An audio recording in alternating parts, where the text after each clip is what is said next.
لسنور پارێزگاها دهوکê 2843 مامۆستان مولات وەرگرتینە. Şiwana 423 molat dibê moçane û yên din jî molatên dayikatiyê ne. Rêveberê Perwerda Qeza Semêlê jî aşkira kir ku sînorê qeza wan tinê 151 mamostayan daxwaza molata bêmoçe kiriye. Ev jî dê kartêkirina prosesa xandinê li devera wan ketin û dê boşayekê peyda ket. Çûna van mamosta bû yani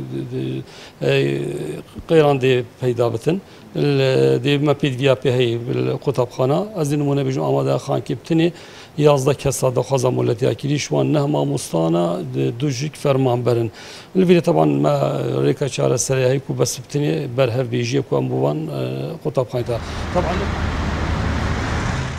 Rêveberê giştiyê Perwerda Parêzgeha Duhokê jî aşkira kir ku ew neşên rêgeriyê li vê diyardê bigirin ji ber ku çiya sakinîna rêgeriyê lê bigirî. Lê li dîfindek rênman ew molatê dene van mamostayan û digel destpêkirina dawamê van molat rawestandîne.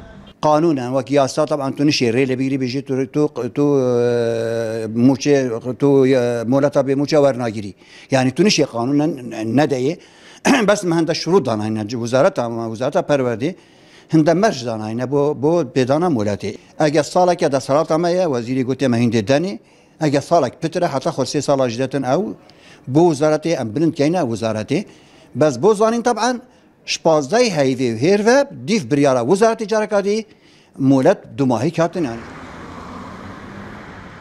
Cêgerê lijna perwerdê civata Parêzgeha Duhokê da jî aşkira kir ku damezrandin û gerêbez di desthilatên parêzgehê Wezareta Perwerde Hikûmeta Herêma Kurdistanê de anînin ku valatiyên mamostayên molat wergirtîn tijîken belku di desthilatên encûmenên wezîran da ye.